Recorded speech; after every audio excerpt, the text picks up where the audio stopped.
I last watched Buffy Season 1 many moons ago. Yep.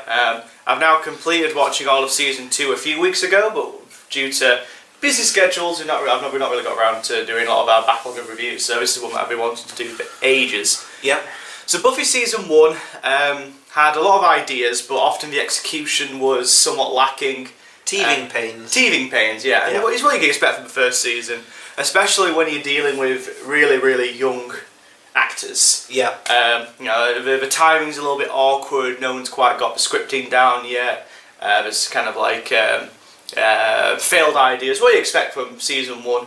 Season 2 is such a massive step up. Yeah. It is completely when Buffy becomes mature. Yep. The writers know what works. They're starting to get the characters and understand who the characters are, and the show skyrockets into awesomeness. Yep. So what's great about Season 2 of Buffy is the way that it completely changes the status quo, not once, not twice, but 3 times over the course of its 22 episode run. Considering the context of 90s television shows where often the status quo had to be returned to, Buffy completely kind of rejects that and makes it so there are individual episodes, but events from previous episodes have an influence on these episodes. It's not the X-Files then with its Monsters a Week format. Yeah, it's absolutely not that. So hugely innovative for like the time. Yep. And pretty much every single show's serialised like that now. It's very rare that you have just Monsters of the Week programmes anymore. No, that's died now. Yeah. Yep. So Buffy Season 2 picks up very, very shortly after Season 1. It's a summer, actually. It's a summer vacation, and Buffy's kind of gone missing because she's had to get over the fact that essentially she was killed by the Master at the end of Season 1 and brought back to life. Yeah. And she is horribly depressed about all this. And this is the Season 2 opening when she was bad. Yeah. Buffy is kind of going off the rails a bit. She doesn't really know what to do. She's depressed and frustrated about her life as the Slayer, and she can't have a normal life, and dealing with the fact that she was essentially murdered to the point where she starts like fucking about with her friends and stuff. Yeah. She does like the infamous sexy dance with Xander, and Willow gets annoyed because obviously she likes Xander and the whole love triangle thing. Yeah. Anyway, through a series of events, but Buffy eventually gets over it as she has to deal with the Anointed One, a leftover from the Master. He was like a child who the Master kidnapped and turned into a vampire, and all the Anointed One was really meant to do was just guide Buffy to the Master, and he's like a leftover, so they're plotting their revenge. So Season 2 opens and you think it's going to be the Anointed One being the villain. But the show quickly changes the status quo, which we'll get to in the 3rd episode. The 2nd episode is called Some Assembly Required, which is an incredibly goofy but very, very fun episode, which is all about a couple of science geeks who bring their dead brother back to life into like a Frankenstein monster. Okay. And they're trying to capture a girl to give to him. Yeah. Like a woman kind of thing. It's very goofy, but like goofy in kind of like the Buffy kind of way, to the point where it's kind of likeable and watchable, and it's not one of the highlights of the season, but considering what comes next, like it completely changes everything. So the next episode, the 3rd episode, is an episode called School Hard. School Hard has the arrival of probably one of the most popular Buffy characters, Spike. And this is where the first time they completely change the status quo of what's going on. Spike announces his arrival by killing the Anointed One. Just disposes of him, just like, whatever, you were annoying, I want to get rid of you. But the guy that plays him, James Marston, plays him with such glee, and you can clearly tell that the guy loves the role. To the point where he hasn't had a career post Buffy. I was going to say, what happened with him? I don't know, he's really good. Isn't he in Torchwood? I don't know. I think he is. He might be, yeah. But he's really funny and he's really good. I really like Spike's accent. Oh, the English accent is terrible. Yeah, he's like, hi there, baby. But like, from some like a point of view, I'm willing to forgive it because he's a vampire and he's lived for hundreds of years. So tailing him is a character called Drusilla, who is a vampire who is insane before she was turned to a vampire. and Spike is essentially looking for a way to revive Drusilla back to her full power. Yeah. Wants to bring Drusilla back and have her unleashed on the world because she's a crazy psychopath, basically, who has some connections to the character of Angel. Oh yeah. Which we'll get into mid-season. So this episode's really fun. I really love this episode. They're all trapped in the school. Buffy's mum's also trapped in the school. I think it's like a parent-teacher night. Yeah.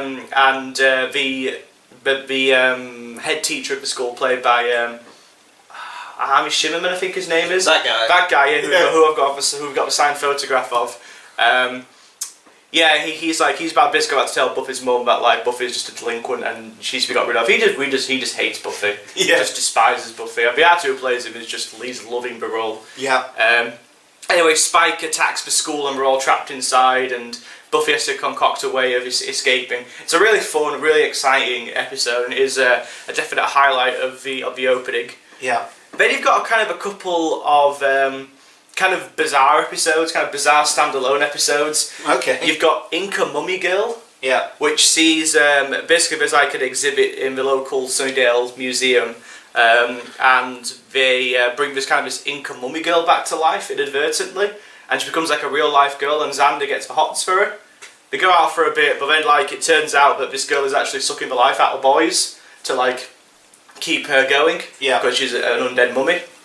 So Xander has his life sucked out, and he gets sad and stuff because he liked her, but she was secretly an Inca Mummy Girl and all that kind of stuff. It's really Anything happens. I know, it's awful, isn't it? It's really goofy, but it's kind of sweet because it's nice seeing Xander, because Xander's genuinely surprised by any girl shows any interest in him. Yeah. So it's kind of sweet. It's kind of nice. It's very goofy, but in the kind of the Buffy goofy kind of way. So I'm kind of willing to give it some slack. Because Buffy does goofy better than anybody else, I think. That's followed by a really weird episode called Reptile Boy, which has some really creepy, rapey undertones to it. Oh, is this the one you were telling me about the sorority pie? Yeah. So Buffy and Cordelia go to a fraternity party. Oh, yeah. They're invited by a couple of college jocks. But it turns out they're doing it because they need to capture virgins, because they're part of this evil cult. Yeah. They're capturing virgins to sacrifice to their reptile god. And at the end there's a really awesome reptile monster that gets birthed. Yeah.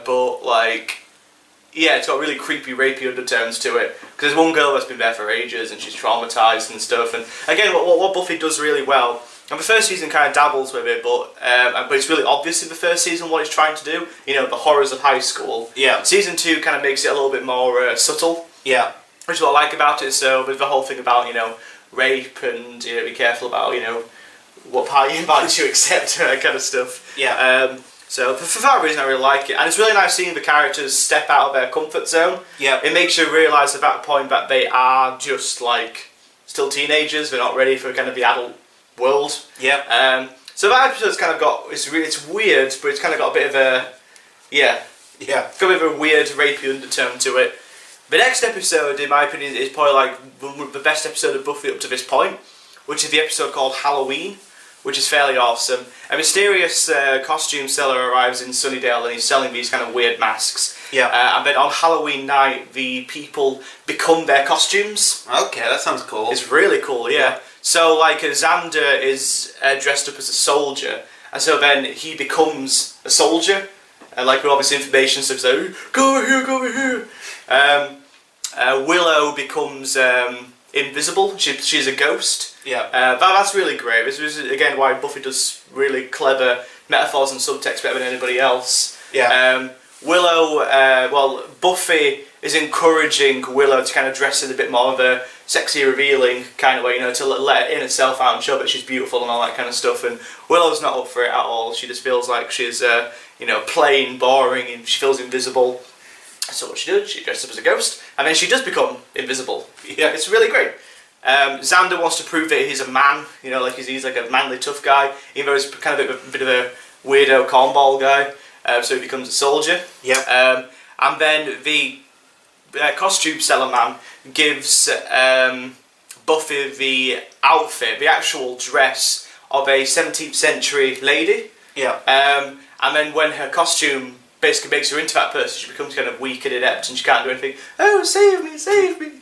So it's really fun. It's really fun seeing the characters act out of turn and not like the normal selves. So that episode kind of concludes where you find out the Mask Seller has a connection with everyone's favourite character, Giles. Oh yeah. He's got some kind of mysterious connection, and Giles has to deal with him. And he, at the end of the episode, they resolve the issue, and the guy escapes, and he's like, "I'll get you next time, Giles." And that'll be in a couple episodes' time, which is probably one of my favourite episodes so far. Okay. The next episode, Lie to Me. Basically, Spike takes advantage of a group of kind of weirdos who like dressing up as vampires, like pretending that they're vampires. I really like the vampire kids in that episode of South Park. Oh yeah. So it basically lures Buffy into a trap with these people, and Spike wants to use it to kind of get to the Slayer. It's an okay episode. There's bits of it that I really like. But it's not as memorable as some of the others in season 2. Well, you're always going to get filler in a 22 episode season, is it? That's it. For 22 episodes, they always keep like the quality high. They really keep it consistent. There's only one episode which is regarded as like one of the worst of Buffy. Yeah. Which is towards the end, but I'll get to that one. The next episode is Dark Age. The Dark Age is awesome. The Dark Age is where you get to understand more about Giles' as a character. Giles so far has been characterised as being the stuffy English professor, very neat, very tidy, all about his books and reading, and he's very geeky in a lovable kind of way. Yeah. You discover that he actually has an incredibly dark past, where he was actually part of an evil cult. He wanted to get involved like in witchcraft and that kind of stuff, and the cult went one step too far when it tried bringing back a demon. Yeah. And then this demon's return has been systematically killing off all the people who have been involved in this clan. So he gets news that like one of his old friends has died and someone else has died, and he knows quickly that this demon has come back to kill them all, including the guy from the Halloween episode, Ethan Rain. Yeah. So Giles goes into completely un-Giles mode because he wants to protect Buffy and the rest of the Scooby Gang. Yeah. So it's a great episode. It's really great. You really get into you see a completely different side of Giles, and in the end he has to accept help, and he acts in a very un-Gilesy kind of way. Yeah. He refuses Buffy's help, but in the end he has to in order to defeat the bad guy. Yeah. At the same time, Giles is also going out with a character called Jenny, who is a computer scientist teacher. They kind of have like a blossoming relationship. But he hates computers. He does, yeah. And she doesn't really like books. Oh. It's really fun. It's really sweet. But like that becomes really important later on. Yep. The next episode is a two-parter called What's My Line? Parts 1 and 2. There's really no need for this to be a two-parter. No. Basically, the idea is that Spike has hired bounty hunters to track down and kill Buffy. Yeah. But then at the same time, Buffy meets a new Slayer. Oh, alright. Because when a Slayer dies, a new one is instantly discovered and born, basically. Not born, but like, awakened as being the Slayer. The power passes on. But since Buffy died and was resurrected, she's technically speaking still the Slayer. Is it the one who's played back Eliza Dushku or whatever it's called? Yeah. She was told at the last minute to do a kind of a Jamaican accent. What's it? Yeah. They decided the accent wasn't interesting enough that she had, so they told her to do like a Jamaican one. So that's why it's a little bit like stilted. That's bizarre. It's really weird, isn't it? So another Slayer is born because Buffy died, but obviously since Buffy's back, there's now two Slayers. Yeah. So the two have to team up to defeat the bounty hunters, and it's a really fun two-parter, but there's no need for it to be a two-parter. The whole overriding arc of the episode is that Buffy sees the Slayer as being like a job. Yeah. And she has to accept that it's not a job. This is actually who I am. It's my responsibility, and I can't back down from my responsibilities and who I am. Yeah. So seeing the two team up and the two interact and what's different about them. The other Slayer is more by the book. Yep. She literally has a Slayer book, which Buffy never received. But then you quickly realise that Buffy's more about like her passions and her emotions, and that's what makes her intuitive. Yeah, and that's what makes her a strong Slayer. This episode is great. It's an episode called Ted. Yeah.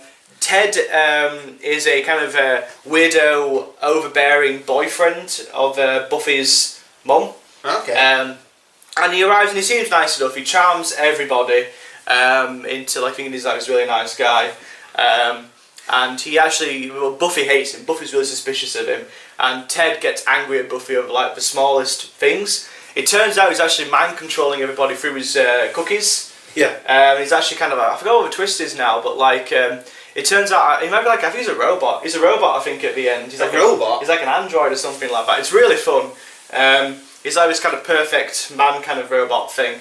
And yeah, so at first, like, everyone thinks Buffy's just been a bit of a bitch because, she's not accepting Ted. Come on, Ted's a nice guy, he makes good cookies and stuff, but Buffy suspects and she keeps on just hammering away until she gets to the bottom of it. It's really fun. It's a really great episode.